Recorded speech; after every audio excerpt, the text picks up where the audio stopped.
lovers. My name is John Rossi, and I'm a touring drummer with a passion for all things animal.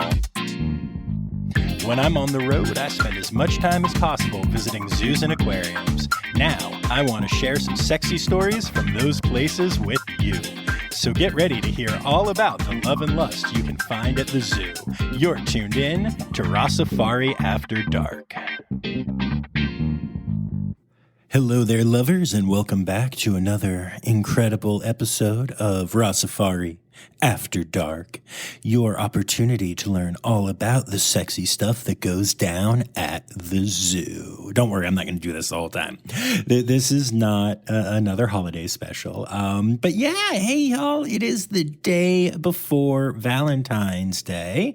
And whether you think that Valentine's Day is the coolest thing in the world or the dumbest thing in the world, well, I think it's a great opportunity to have a fun little episode. And so that is what we are doing this week. My guest is someone who you've heard from a couple times before. It's Maxene VanDamme, and she's going to be coming to us kind of from a different place in life than she had been before. And this is going to be a conversation all about the breeding process at zoos. Now, that's kind of what the idea was, but if y'all remember Maxene, you know that her and I tend to just kind of talk about a lot of stuff. I would say that we get off topic, but I mean, honestly, we usually come in without a topic, so I guess I can't say that. But yeah, this one's a lot of fun. So there are a few slightly, off-color jokes. And we do start off talking about like the SSP and how breeding works from that perspective. And there are some fun and gross animal stories, animal sex stuff, but nothing crazy. Parents, you may want to listen first before you let your kids listen, but I don't think there's anything in here that's particularly problematic. Not at all, in fact. So, yeah, it's a really fun chat. And despite all the sexy after dark music and everything, we also just, talk about things like whether or not facilities should name their animals, and if so, whether facilities should rename animals when they get them from another facility, and just stuff like that. There's all kinds of fun things in here, and I'm really excited to share it with you. But before I do that, a couple of quick reminders. Make sure you hit subscribe. Make sure that you don't miss any episodes that way. Make sure you're following along on social media at Rossifari everywhere, except for the TikTok machine where it's at Rossifari Pod. And yeah, I'm excited to have y'all along for the ride. So without further ado, here is my my sexy interview with Maxene VanDamme. Oh, yeah. Is it still sexy if that's kind of just the Kool-Aid guy? Anyway, here's the interview.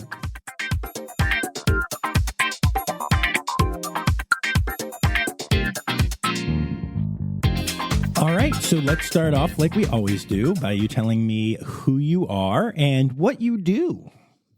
So I'm Maxene VanDamme, and I do visual communications for different conservation organizations and work in grief and animal support spaces. All right. Nothing sexier than that. We are off to a great start in Rossifari After Dark here. Let's talk about grief and... No, I'm kidding. So we're here to talk about some fun, sexy things dealing with animals and reproduction and all that good kind of stuff. So I guess we should probably start off with the top of the game, so to speak, which is matchmaking. And so, we're here. This is kind of our Valentine's Day episode. And so I'm wondering how that all works out for animals. A lot of my listeners know a little bit about SSPs and stuff, but let's really get into it and talk about Tinder for animals here. Well, that is a great way to put the SSP program. It is kind of a matchmaking service where there's a lot of science behind it. But essentially, it's to create genetic diversity and safe holding in zoos. And what I really think is extremely valuable about the SSP program is that it changed people's perceptions of zoos, and it was really a great foundation for the purpose that we think of as zoos today. That when we're thinking that old school zoo, the animals in cages, and a lot of what we still hear from animal rights rhetoric about why do we have animals in zoos. In 1981, when AZA created the SSP plan, it really gave a foundation for many zoos' missions, but also to bring, why do we have a zoo? What is the purpose of it? And it's to create a genetic safeholding for these animals that are vulnerable so that they can also be self-sustaining. We don't need to take animals out of the wild, but then we can sustain their populations in a responsible manner and until we can fix and help these spaces where they're not thriving, because a lot of times it's people. People can also be a part of that solution through this matchmaking service, the SSP. And SSP stands for those who are new to this, Species Survival Plan. Yeah, nothing sexier sounding than that. They should have thought about the app way to, market it a little bit better. But, SSP, it's dated for the terms. We can always bring it up, to how we can have it just be Tinder. Yeah, exactly. Tinder for animals. I love it. And I guess something that I found interesting when I first got into this world is that, not every species has an SSP. And recently I've talked on Zoo News about the fact that it's actually now gotten a little bit harder to be an SSP. So can you talk about some of those changes and how zoos are adapting to them? Of course, we want to make sure that our vulnerable species, have that reason. Why do we have them? How we're protecting them? But there's a lot of things when it's the logistics of managing that we have to be responsible as well. So when we think about, I want to save X species, do we have enough resources? Do we have enough participation? Are there enough individuals to responsibly do this? So recently, there's been a lot of look at which animals we can really do this successfully with and responsibly with. And some have now gone through the process of what I'll call an SSP breakup, where there used to be recommended for a species survival plan, but either because of those resources or maybe overrepresentation in captivity, that now maybe we're not going to continue. I think black-footed cats was one that just from simply, I think you have to have a 16 facility requirement or around there, so that there's enough participation to really do that responsibly. And they're right on the cusp there, so that they weren't recommended for SSP again. Now, does that mean we don't care about these species of animals that have lost it? No, not at all. But maybe there's other programs that can facilitate things for their conservation a little bit better. Things like there's been so much attention, which, I'm very biased, that I am a big supporter of SAFE for being kind of an alternate way of managing animals where they don't maybe have the requirements for a full-blown SSP, or maybe sometimes SSP, because of the management requirements itself, it's not a good fit. And SAFE is really kind of taking that in a more creative approach where they're able to work with other organizations and other animal population management groups so that they can be worked with in a different way that's not as rigid as SSP. Those things are in place for particular reasons, but just like everything, there's a way and then there's other ways. And sometimes one just isn't the best fit. And so I really like that with SAFE. There's been more flexibility for how we can manage animals, but still keep it regulated, still make sure that that incredibly high standard that we see is being fulfilled. All right, we'll be back after this quick break. Hi, this is Kathy Hill from the Indian River Lagoon National Estuary Program. We're all about restoration projects in progress this season on One Lagoon, One Voice. Learn about the great strides the lagoon community is taking to restore and protect the Indian River Lagoon. Each week, we dive deep into discussions with scientists, resource managers, and nonprofit leaders to explore lagoon issues and solutions. From oyster reefs to clam restoration, algae blooms to muck, you'll learn all about the projects we're tackling to bring the Indian River Lagoon back to health. Click the link in the show notes to follow One Lagoon, One Voice, learn about the IRL Council, and explore our unique lagoon.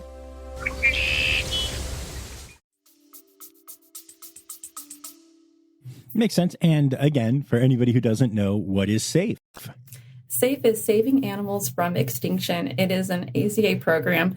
I'm also the SAFE Education Advisor for Chinchilla Safe, for our favorite fuzzy butts over there. So it's a great way for conservation to happen, not only with that captive sense, but how we then support the animals in the locations that they're actually in. So we may have an SSP for an animal, but we also may have a SAFE program for an animal.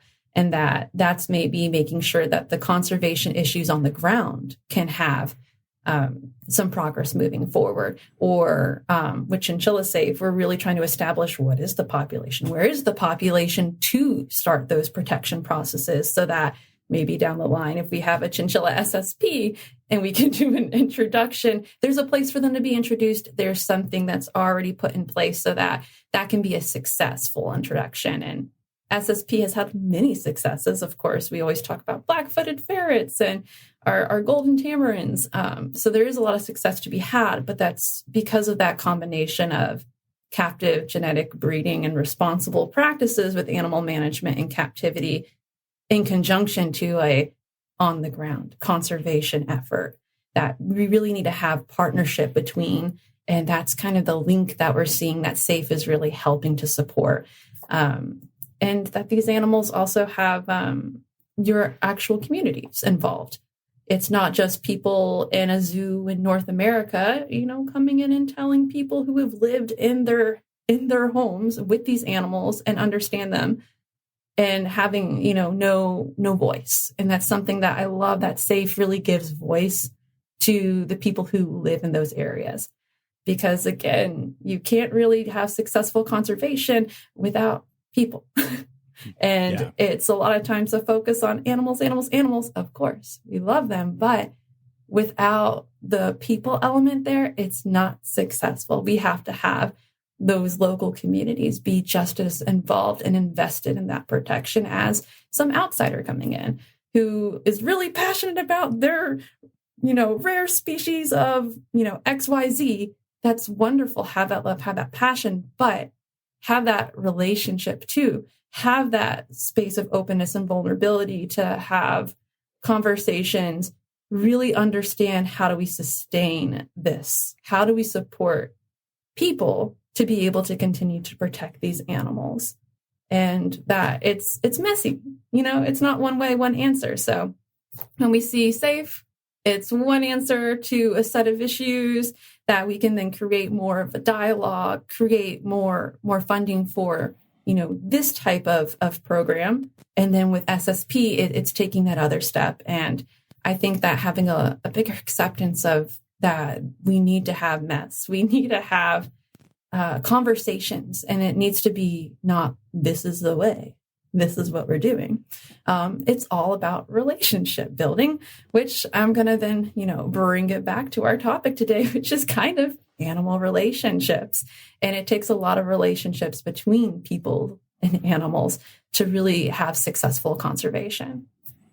Absolutely. And I think it's fascinating, the kind of the transition, like you said. SAFE is a newer program and is becoming bigger every year right now. And I know there's like, there are people pushing to start a Red Panda SAFE, but the Red Panda SSP is like, well, wait a minute, guys, we already work with Red Panda Network to do the conservation on the ground, and they already have the relationships. Like, do we need a SAFE? Not in a bad way, but just in a, like, do we need? And there's all this like fun little, figuring out how all this stuff goes together, which I find to be absolutely fascinating, I think Red Panda is, of course, a great example because it's one of the SSPs that for me does operate more like a SAFE program.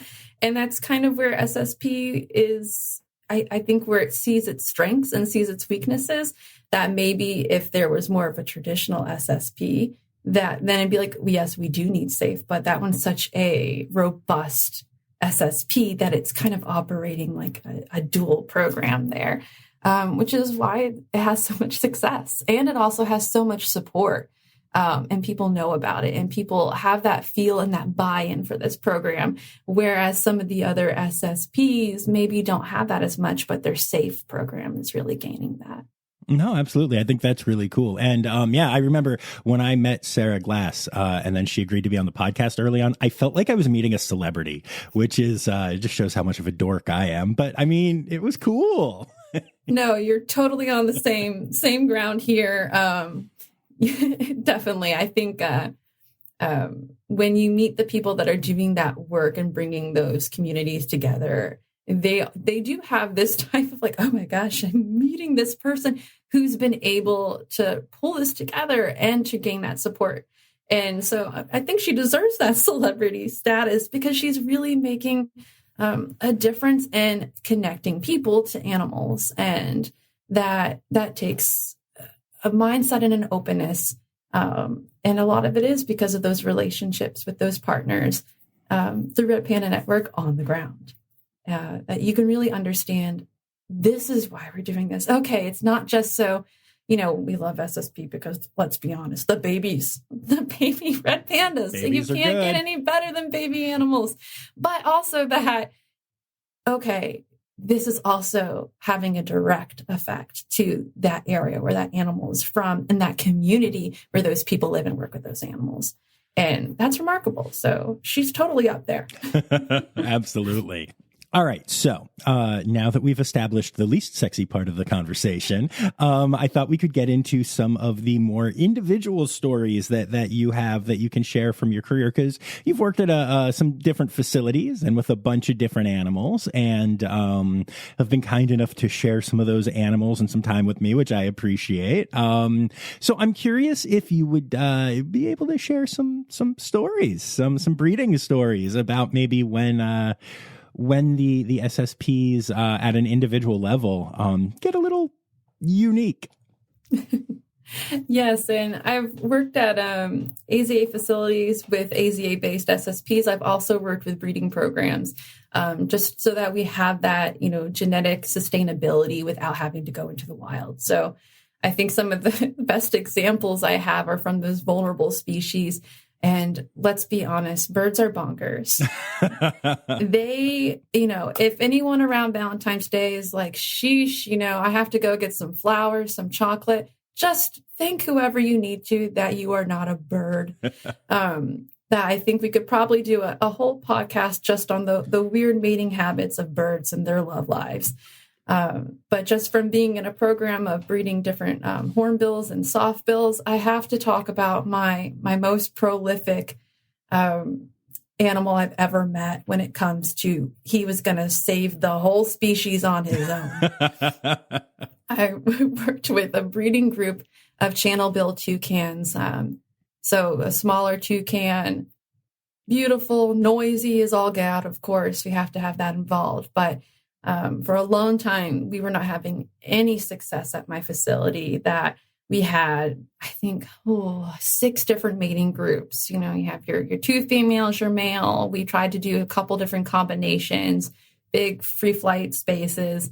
And then we got this male in, and he didn't have a name. Some facilities, of course, we have individual names for, and some that this is male of group B, male of group C.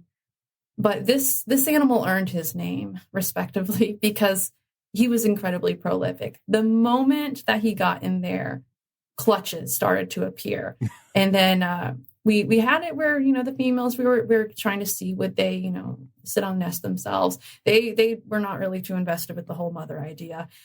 So we were then, pulling and putting in incubators. The moment those eggs were gone, as they had eggs again. We're like, oh, this is, oh my goodness. Okay.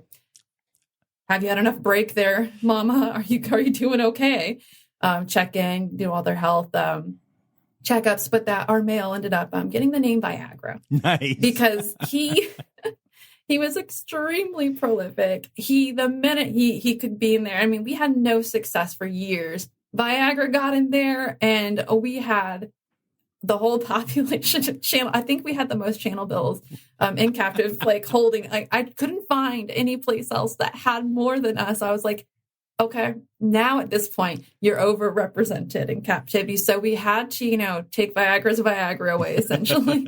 And we put him in a group that where he could still have his enjoyment, but that there wouldn't be any eggs. But that he was probably one of the most successful breeding stories I've ever encountered, to the fact where we had to maintain that health of the female population that we had. And then on the other hand, I've had some that are, not as successful. I know that we've all in the zoo community been like so excited that, like we have an SSP for this animal here and we're going to have babies. And then sometimes it just doesn't happen. We have those animals where, in keeper world, just like, are you missing? Like, what is happening here?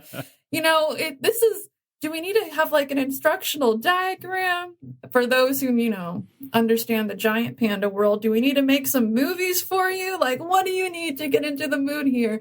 But sometimes it's because their heart's already taken. And unfortunately, sometimes they can be taken by us keepers.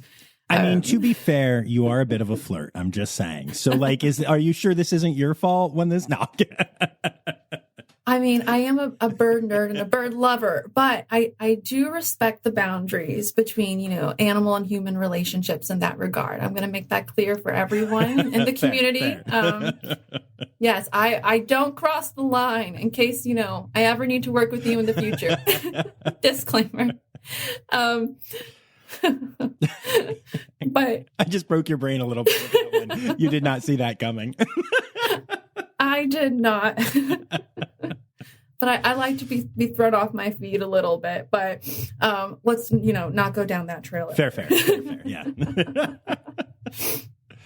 But I did work with a hornbill, a southern ground hornbill, who was incredibly infatuated with the human staff a lot more than his bird that was brought in. We had 2 different females that we brought in, and he kind of got the idea with the hornbill breeding, you're going to be a little bit, pushing the female on the ground, getting on there. He did the pushing on the ground and like, let me prove to you, keeper, that I don't care about her. Let me shove her in the water bowl or wherever I need to go. You're here. Like, just where we had to figure out a way, essentially, where before we had the females, this was a hand-raised hornbill.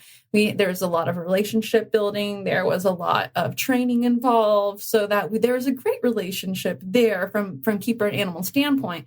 But how do you break up with the bird so that they can fulfill their SSP? What's that process like where you're not going to then, also, create a lot of distress for an animal where this is their normal, that you're almost, that complex enrichment item.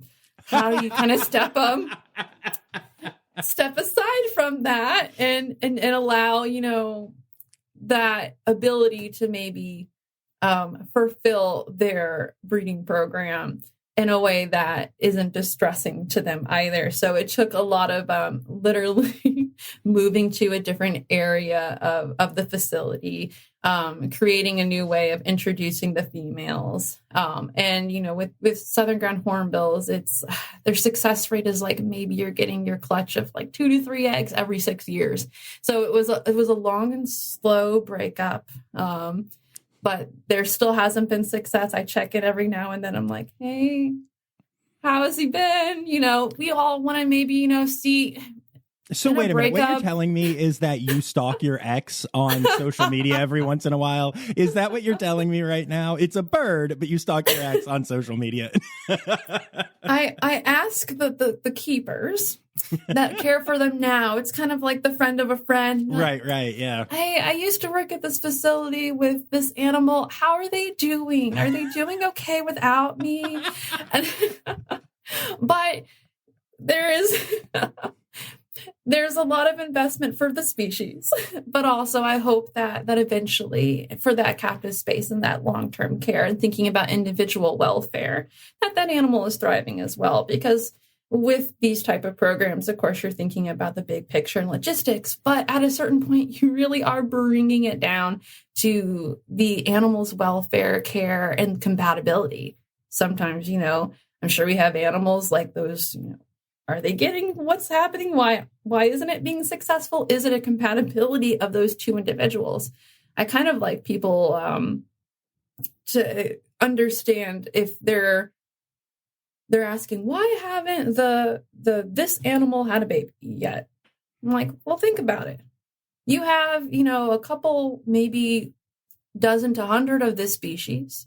Somebody's like, these ones look really genetically, compatible. You get there and the other animal is just so annoying or just a jerk or gosh, they're boring. Like, are they going to do this behavior every day? They really care about targeting. Like, come on, guy. Like, you got to imagine, the everyday life of this animal. And of course, triggering anthropomorphism for this whole episode, warning here. But that you also have to think about the individual animals, and some animals just aren't successful. At my last zoo, we had our Amur leopards, and we know that we had a lot of success with the previous male that was with our female. And then that male has gone to another facility and it's not been successful. Now, is that because he was in love with Jade? And, there was this deep bond and romance? Maybe. But it also just could be that there's a lot of other compatibility issues, with whichever animals they're paired with. So with SSP, there's a certain amount of, big picture that we can think about. But at the end of the day, we're all individuals. We all have these relationships, and as much science and thought and care that we put into the program, sometimes it will or will not be successful. And that's also something that is struggling for us to understand when we're like, don't you understand? You're one of the last 100 of this species. Just do it. Literally, just do it. But there's the individuals of the species that are also what we connect with in captivity themselves. We don't just know, oh yeah, that's that species leopard. Boop, check. It's like, oh, I know this animal. Mm-hmm. And so even when we have an animal who's maybe not fulfilling our SSP as we would hope and plan, I'm still hopeful that at least, we're fulfilling a different thing with their purpose of their life in captivity, which is that connection with people to understand this individual's animal's needs, their care, why there is an SSP. Maybe they need the hope of the public to do it. But that there's still a lot of value in why we have captive conservation efforts. Absolutely. Absolutely.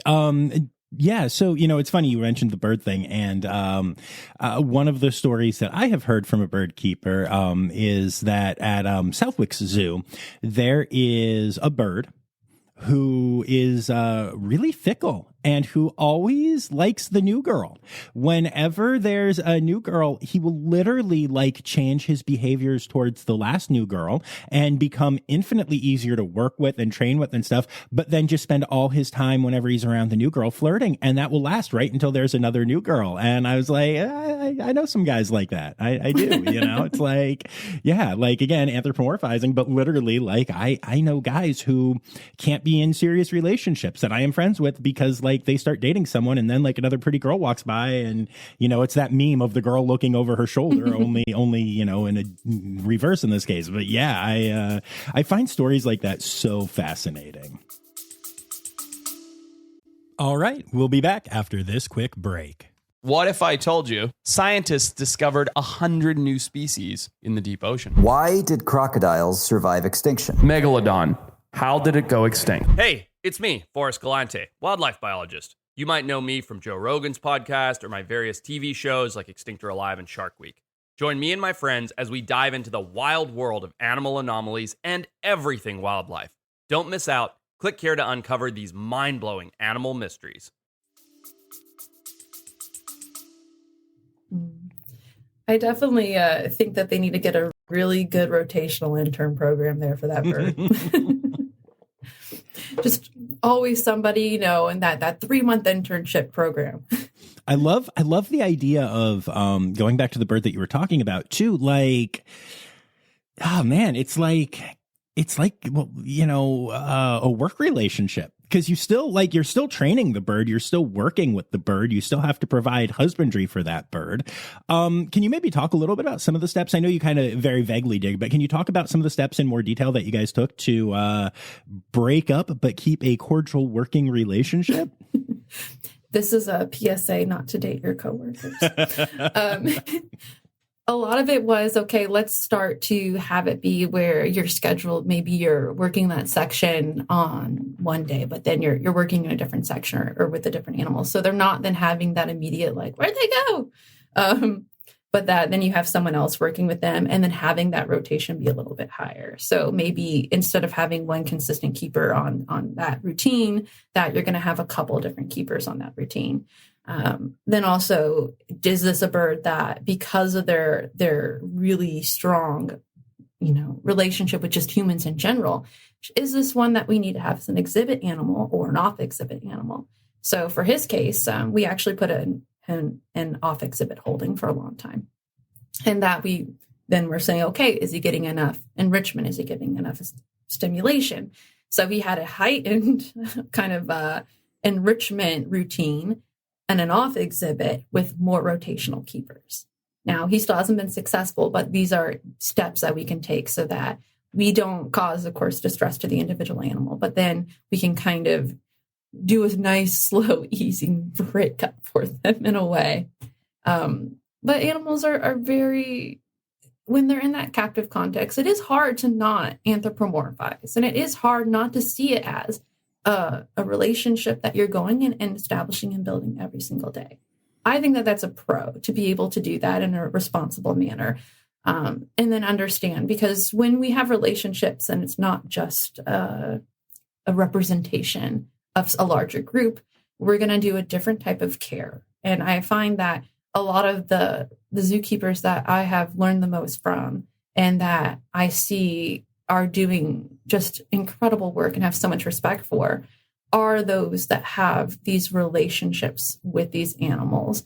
And they don't, it's not, of course, it's not a job that you go and then you're off work. And that can be really tricky for a lot of, your own work-life balance, your own mental health spaces, your own, trying to find what is your lifestyle, how do you do this? But that also you're able then to have this be a little bit more of a purpose-based work environment, a purpose-based lifestyle. And that a lot of the times those strengths are what build into those relationships that aren't just, I'm saving this species. It's that I've created a deep-seated bond with this individual animal, their personalities, their quirks. I understand them, and that helps me to understand the importance of what I'm doing beyond just the extrinsic, job or the intrinsic, I just need to save species. Relationships are what make the world just kind of function healthily, but you have to then maintain healthy relationship practices too. Yes. Again, no dating coworkers. Just that. Okay. Yeah. Very cool. No, that makes a lot of sense. And I think, I've talked about this on here before, but anthropomorphism is a problem in some regards. And when you take it too far, it is. But I also think sometimes people are so worried about anthropomorphism that they miss the fact that there are relationships with these animals and that there are behaviors that these animals can do. Like, I don't know, an easy example is I've literally heard people say that you shouldn't say what an animal's favorite food is. It's anthropomorphism. It's not. If there is an animal that will come running for one type of food and not for another type of food, it's their favorite type of food. They wouldn't use the word favorite because they don't speak English, but that's what it is. And I've heard a lot of that kind of stuff get kind of castigated as anthropomorphism in a bad way, when really I think not only is that important to, like you said, building that relationship, building trust, understanding it. You're going to use that for training. Training is the study of one individual, and how to work with them. But beyond that, when you communicate that to people, that's what people fall in love with. It's not, I don't fall in love with Red Panda number 31247. I fall in love when you toss a name on it and tell me that this little goober will not eat biscuits and just waits for the fresh bamboo. And if the bamboo's ever not fresh, then they're not going to eat it, and they're going to give you a look. And that look, again, are we anthropomorphizing when we say they're giving you a look? If every time they get not fresh bamboo, they make a face at you. Maybe that's just what's happening. I don't know. There's a weird line, and I think it's okay to use it to a point. But then at some point, it's like, oh, okay, let's not put the chimpanzee in a tuxedo, you know. And with anthropomorphizing, it's a way to build empathy. And empathy is such an incredibly powerful tool. And a lot of the times it's one of the few tools that we do have to help protect species that aren't as cute as red pandas.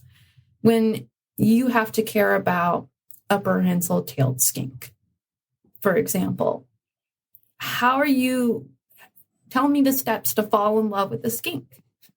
And a lot of that is to then start to understand their behavior and then how we relate that to our own behaviors. So it could be used as something really positive, and it can be used as something negative. It takes a little bit of empathy and a little bit of understanding of those animals themselves. So with like skink, for example, they don't have the physical muscles to be able to smile and frown. Do we think that they're happy? Do we think that we're sad? Can we use emotions?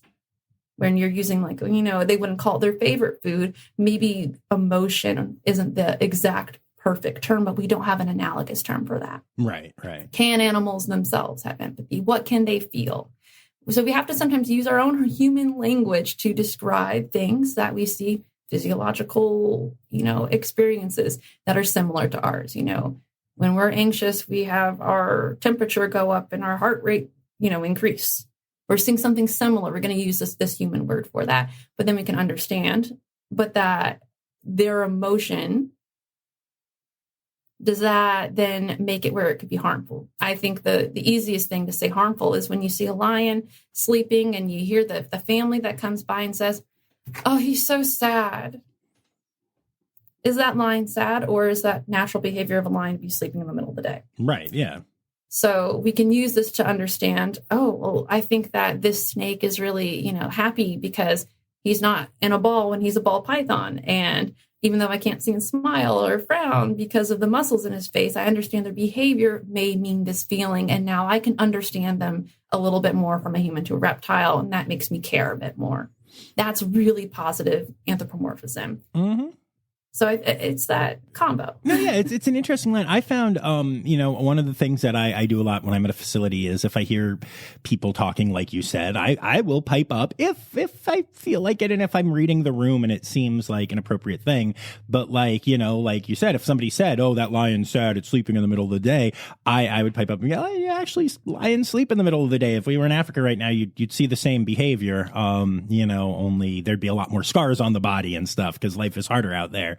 But one thing that I found is with talking to people about sea turtles, because sea turtles are a solitary species. They do not have a happy looking face. They don't smile like you were saying with skinks, you know.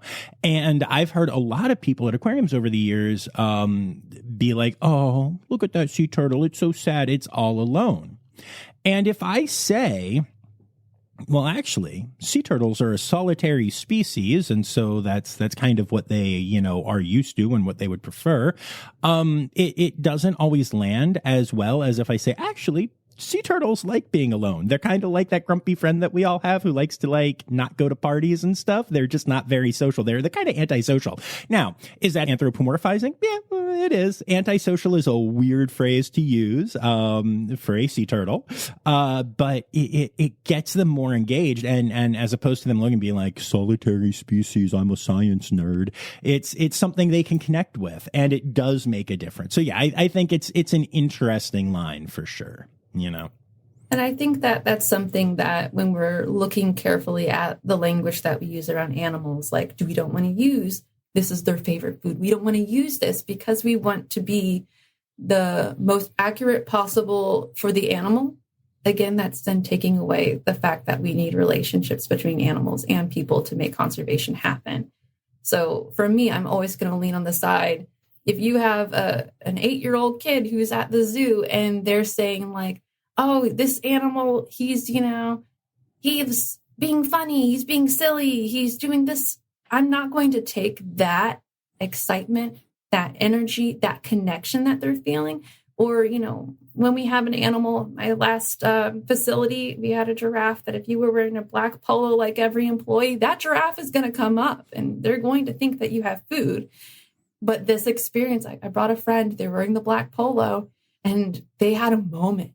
Was that moment happening for the giraffe? Probably not. The giraffe was just like, the moment for him was like, this keeper came up to me and didn't even have a snack. How dare they? But that moment for that person was, I had this amazing experience, this incredible thing between me and an animal. And that person came afterwards from that experience and looked up information on the giraffe. To take them from just standing in an exhibit to doing an action item, that's powerful. Mm-hmm. So while it can be used in a negative fashion, I'm always going to lean on the side of whatever builds connection is going to make a bigger impact than having a closed conversation of, well, actually, this is this. Also, sometimes it shuts people out from asking further questions. It's them saying, like, you're wrong. People don't like being told they're wrong, but being like, do you know this type of behavior, this type of thing? If you can get someone to be like, yes, kinda, it's an opening for them to then have further questions. And then you can say, actually, at that point, this is what they do in the wild. But you have to establish a relationship first to be able to have that happen naturally. No, yeah. And like in the story that you gave, that's a parasocial relationship, like a one-way relationship, but it's very real. You share that story, but like that's also my story. There was a red panda that did not know that I existed, who I went and visited at the Philly Zoo almost every day. And I don't know why I fell in love with her in particular. She wasn't even the first red panda at that zoo. They had 2 exhibits at the time, and she was in the second exhibit. But something about her made me fall in love with her.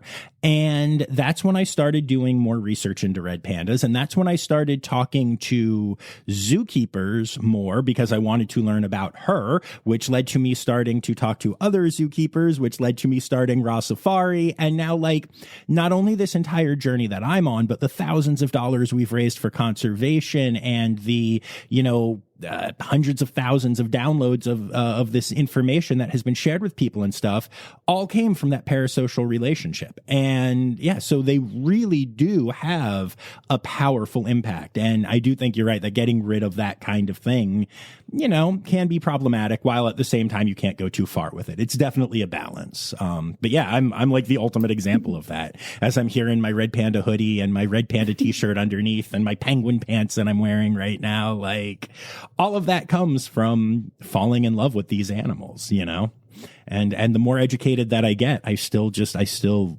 also have those relationships and love those animals. So, and that is when you talk about the power of love, that's the power of love for animals and how much change has been able to happen. So continue building those relationships. And I would encourage other keepers, and especially like education departments, to have those conversations about communication so that we can understand maybe from a behavioral standpoint what they're maybe communicating, but build those relationships, build those open spaces for these conversations to happen, because you don't know which of, the kids in that class are going to become the next John and continue the work of the red panda enthusiast and conservation supporter and community builder. And going along with that, just as a personal, I'm kind of curious of your opinion on this, because one thing that I've talked to a couple of zoos about, and some have actually changed and some have kind of looked at me askance like I'm an idiot, but is some zoos, and it's very few, but some zoos have started putting quotation marks around their animal names in like social media posts and stuff. So they'll be like, this polar bear, Fozzie, with quotes around the name, does this or thinks this. Well, not thinks this, I wouldn't say that, but whatever. And I think that is such a mistake, because we connect with names, and to be like, oh, lol, this is the name that we call it, but it's not a real thing, takes away from that relationship, especially when, honestly, a lot of times it's animals that do learn their names and will come when called and stuff. And you could debate whether they know that's their name or whether they think that's their cue to come or whatever. But like, there is some understanding that in that case, Fozzie means something to that animal. So, yeah, I don't know if you have any thoughts on that, but that bugs me.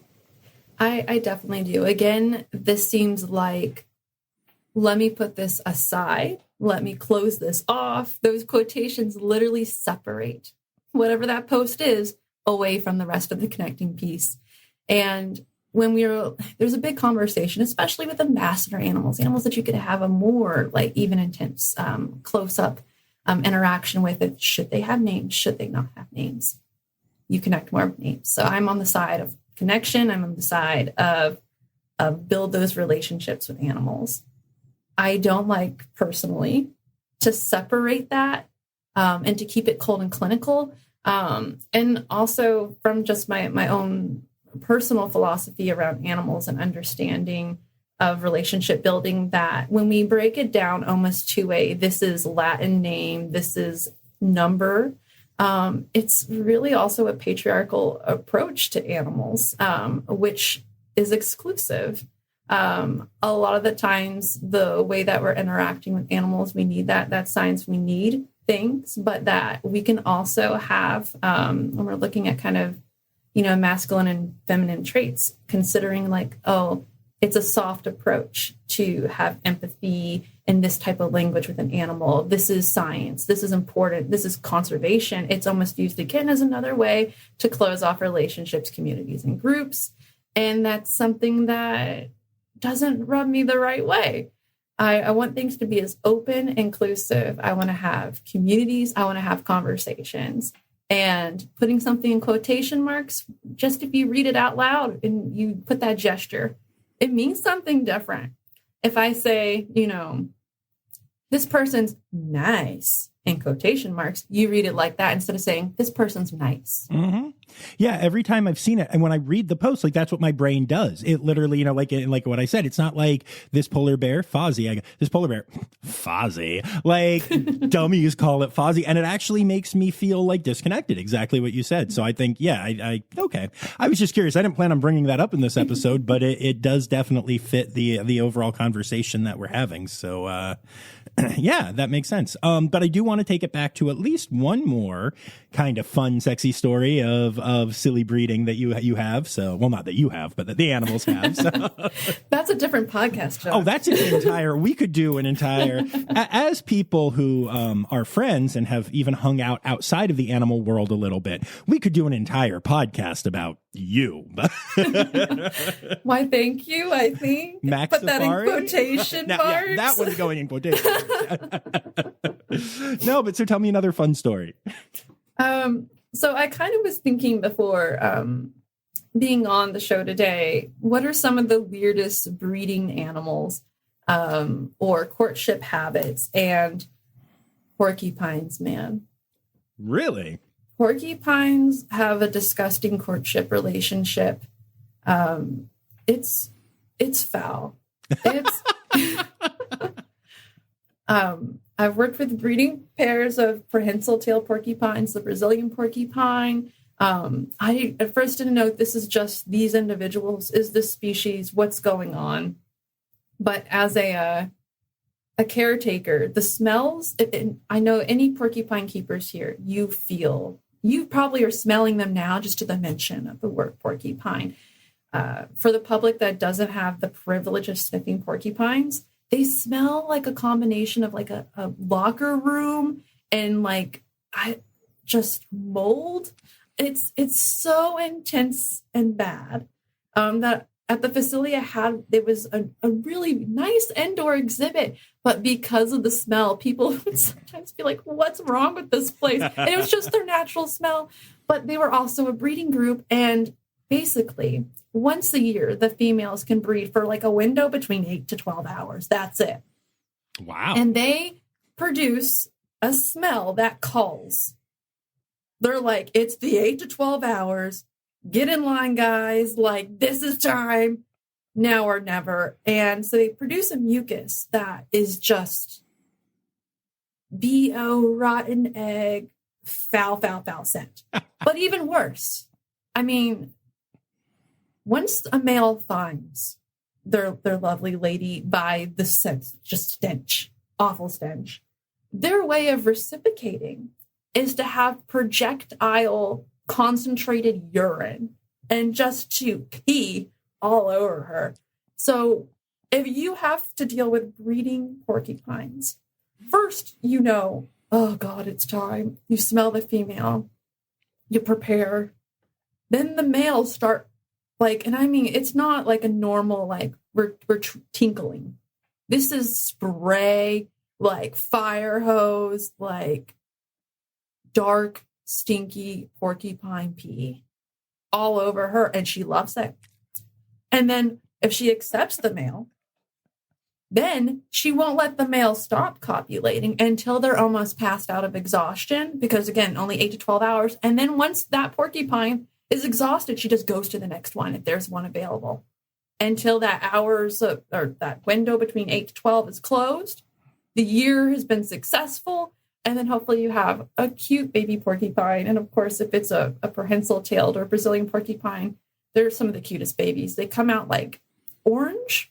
They look like a fuzzy Cheeto with a rat tail. It sounds weird, but it's so cute. And it's worth the smell for the sight, at least, of what comes later. But I think in witnessing and smelling, that's probably the strangest courtship behavior that I've ever experienced in the zoological field. There's definitely that wooing in the zoo is just remarkable. See, and this is the difference. This is the difference between you and me. You say wooing in the zoo is remarkable, and my brain's going, all right, so we go stank to golden shower to exhaustive copulation to polyamory. Okay, all right. We can learn a lot from animals about all different types of relationships and how they make it work. I mean, we do not kink shame on this podcast. So, whatever. I'm sure that you can find every one of those things that we just talked about, humans doing it, on the internet. I guarantee you there is a Reddit subgroup somewhere talking about every one of those things. Hashtag porcupine is going to be a dangerous zone after this airs. Oh my goodness. Oh, I have to make a bad pun. Go for it. Maybe the only ones that we can kink shame is the kinkajous. Oh. I'm so sorry. I like that so much. So yeah, I would say porcupines are top. That's when it comes rough. to bad courtship. Again, if you're complaining about what you have to do for Valentine's Day and your obligations and your relationships, you're not a porcupine. So are there any other ones that are particularly standing out to you as icky? I think also, maybe this is just my own thing, but giraffes are also weird. They drink the female's pee to see if they're fertile before they copulate. So who amongst us has? I mean, what?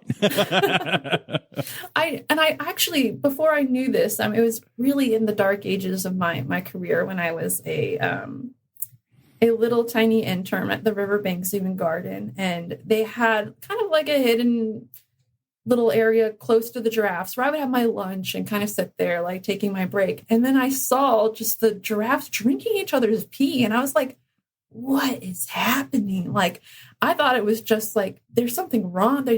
Are they giving them enough water? Like, early on in the career, I was concerned. Fair. And of course, as we know, giraffe people, then of course the giraffe people probably call somebody, write a letter to the facility, go beyond, get on the Facebook page. But I did, that's where I learned that, they're testing if they're fertile or not. They can actually sometimes taste if they're on birth control or not as well. So that's a thing that I also think is just weird, but it's fascinating too. And then you have to think, so does this SSP for giraffe have to look for flavorless birth control? Like, where do we go from here? And that's the doors that open, so that you have to have relationships now with your coworkers to talk about the flavor of giraffe pee. Yeah, that is a really interesting That is really interesting. Yeah, no. And I think it's also interesting because, like, you know, here in the States, we use a lot of birth control.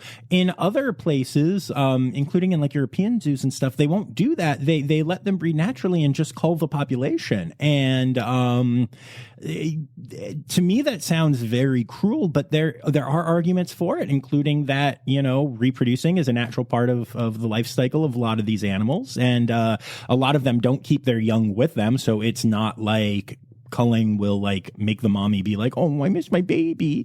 I get all of that, but yeah, I don't know. It's definitely interesting to think about those differences, and it becomes a really nuanced conversation when you're like, oh, but now giraffe can taste birth control in the urine they drink. Like, it's funny, but it's also really worth considering, you know, because then maybe a giraffe on birth control won't get the mating behavior, and maybe they want that. Some species do that behavior for reasons other than copulation or for, you know, birthing, and some don't. And yeah, it goes into some wildly interesting nuances when you really get into it, doesn't it?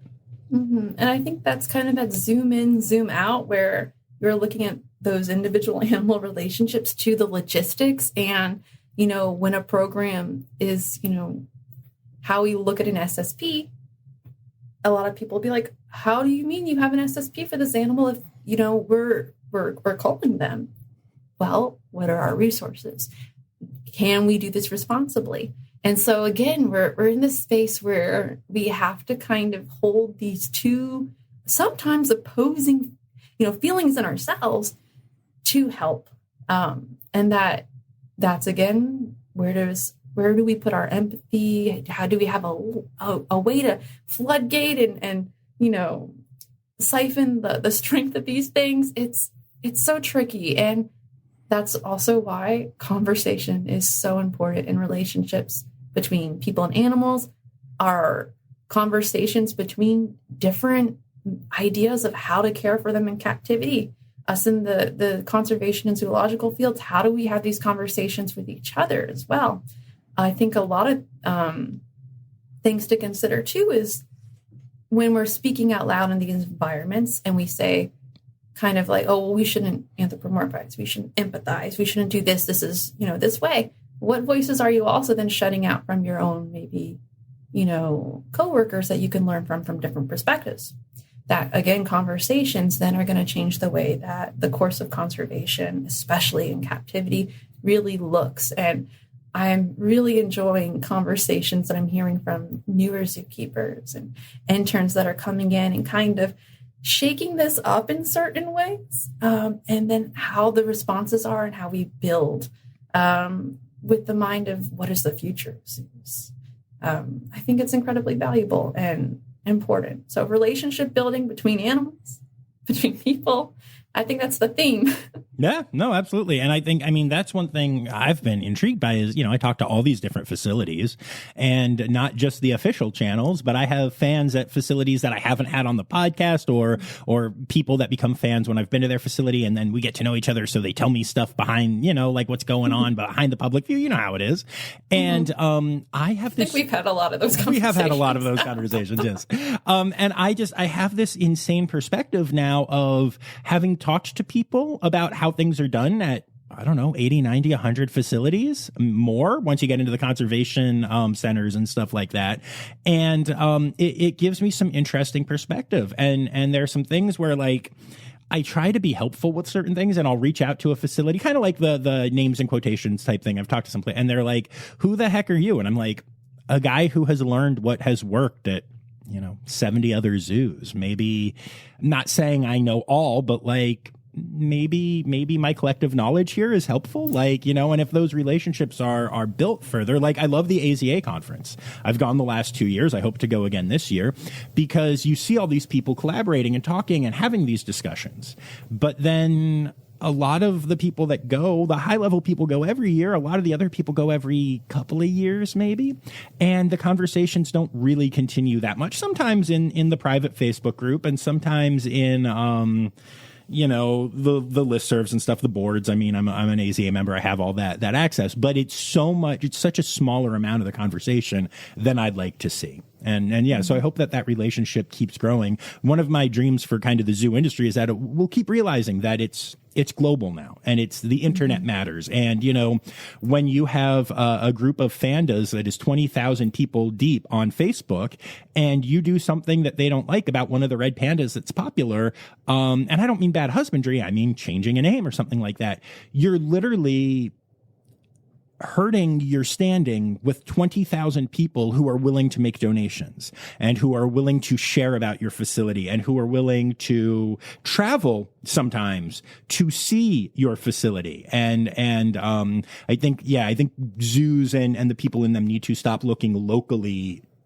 as much as they do and realize that it's all one interconnected thing now. The AZA, the ZAA, all that stuff, have to work together. And there are people who will never even make it to the country that your zoo is in their entire lives who can tell you the name of every animal that lives at your facility, and stuff like that. And that matters, and that has an impact on those people. Exactly. And as you know, my career has taken me from sanctuaries, AZA zoos, ZAA zoos.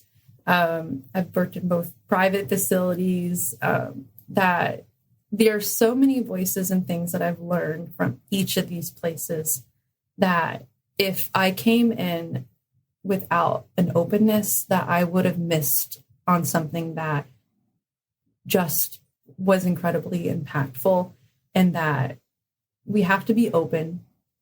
And we also have to understand that the people matter too. And the people being the people working at these facilities, but also the people who are engaging with the facilities, if that's your physical guest or if that's your online presence. We have to think about the connectivity of how we operate. Again, this is kind of where, SSP is almost that mindset of this is kind of what we're doing with the standard. SAFE is getting this community, this type of program idea. How do we then also bridge this with all types of facilities? That when we start breaking things up into groups, putting things in quotation marks, what exclusion, what conversation are we losing when we do that? And what then relationship are we just closing off from? And can we find value? And even if we don't agree, having the conversation to begin with. And I think that is incredibly valuable, and I do not want to have that be lost. And I'm seeing a lot of positive movement towards this idea, and it makes me really hopeful for a lot of species, for the planet, for the world. Hope is good. Relationships are good. I feel like that's a good message for Valentine's Day. Yes, so have those conversations with people and people that are different from you, and people that, have a different experience with animals, even if it's not perfect and empirical. Have it and open it up at least. Absolutely. I love that. Is there anything else that you wanted to say as we are winding down here? I want to say thank you, of course, for having me on the podcast. I think this is my third time. Yes. Every time I've been from a different point or place and perspective, but it's always great to, have a relationship of conversation and conservation with you, and kind of bringing a lot of these ideas into practice just through the conversation that we're having today. So thank you again. Happy Valentine's Day. Thank you, and happy Valentine's Day. Yay. And I think the only other thing I wanted to say was kind of on the name thing as well. I was at a facility, it was Two Oceans in South Africa earlier this year, and they had an amazing exhibit of frogs. And the frogs all had their own rescue story and a name. And it was just a little decal. It was super inexpensive to do this type of graphic for them, but it had a picture of the frog. This one was found on the side of the road. This one, was kept as someone's pet in the name. And I watched probably 15 people look at each individual frog match it to their name, hear their story, then look at the other one and engage with these animals in a way that I've not seen when it's, let me find the frog, or what is this? Oh, it's a frog, walk by. That even just the power of, I can identify who this individual is, even if that's the only part of the connection there, is just identifying. You spent longer connecting with that animal than you would have otherwise. And I think that just watching it in practice gave enough information to me of, just having presence with the animal. Name them. Name every frog. I love that. Awesome. Cool. Well, thank you so much, friend. Thank you.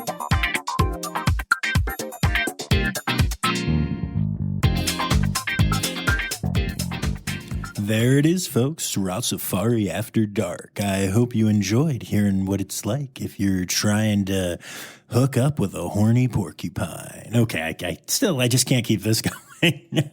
Actually, those of you who know me know that I really could, but for all of your sake, I'm not going to. So yeah, hey, I wanted to take a moment to remind y'all that I do have a Patreon, and that you can sign up for as little as $3 a month and get access to some pretty exciting bonus content from time to time. I'll be uploading some bonus content for my patrons this week, as a matter of fact. So I hope they enjoy that, and I hope you consider becoming a patron so you can enjoy it as well. And of course, I do want to say thank you to my Red Panda level patrons, Dr. Laura Schenk, Dr. Stephen Williamson, Barbara Bennett, and Jenny Owens. Thank you all so very much. I hope that everyone listening really enjoyed Rossifari After Dark. We'll be back on Friday with Zoo News, and then next week we're going to start heading off to another continent for a couple of pretty exciting interviews in the land down under. So I look forward to sharing those with y'all.